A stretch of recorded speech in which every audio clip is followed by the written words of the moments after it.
বিসমিল্লাহির রহমানির রহিম। আসসালামু আলাইকুম। আমি রিজওয়ানা ইউসুফ, একজন মা।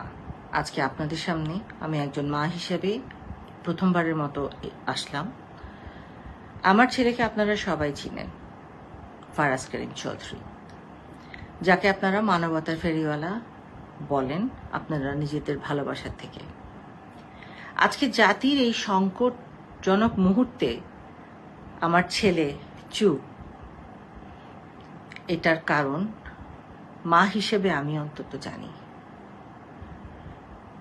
সে যেই ত্যাগ স্বীকারটা করছে সেটা কোনো দালালির জন্য না, সেটা কোনো দলের জন্যও না, সেটা তার পারিবারিক একটা চাপের মধ্যে আছে দেখে সে আপনাদের পাশে দাঁড়াতে পারেনি।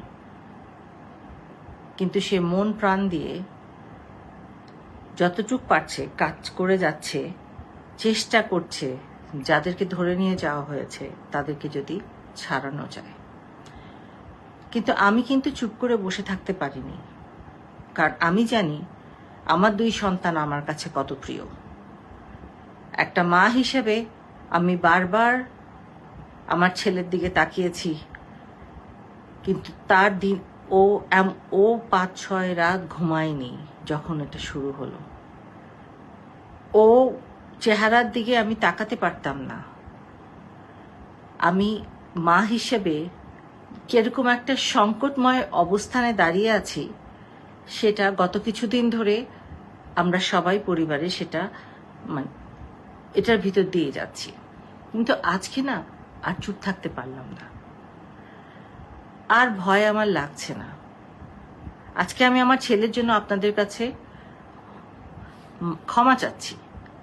আমার ছেলে মানুষকে ভালোবাসে, সে সব সময়, তার মনটা অনেক নরম, সে মানুষকে অনেক ভালোবাসে। আজকে আপনাদের পাশে সে হয়তো সশরীরে নাই, কিন্তু মন প্রাণ হৃদয় জুড়ে সে আপনাদের সাথে। আমি আমার ছেলে হয়ে আমি লজ্জিত, আমি আজকে লজ্জিত বলছি নিজেকে, মা হিসেবে আমি লজ্জিত আপনাদের সন্তানকে সাথে আমার ছেলেকে পাঠাতে পারিনি। আমি আজকে প্রথমবারের মতো আমার ছেলের সাথে আপনাদের সামনে এসে দাঁড়িয়েছি, একজন অপরাধী মা। সেই সব মায়ের আমি অপরাধী যে যারা তাদের সন্তান হারিয়েছেন।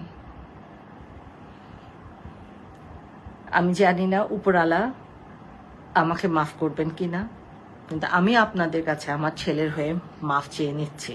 আপনাদের কাছে আমি করজোরে মাফ চাচ্ছি। আমি কখনো আমার জীবনে আমার সাথে যারা ছিল কেউ কোনোদিন এই কথা বলতে পারবে না যে আমি এইসবে কোনোদিন সমর্থন দিছি, দুর্যোগে কাজ করেছি, কিন্তু এটাতে আমি করতে পারিনি। এটা আমার ব্যর্থতা, এটা আমাকে নিতেই হবে। কখনো আমি জীবনে যদি কখনো সুযোগ পাই আমি আবার চেষ্টা করবো। আপনাদের যাদের যাদের ভালোবাসা আমি হারিয়ে ফেলেছি, সম্মান হারিয়ে ফেলেছি, আমি আবার একদিন চেষ্টা করবো।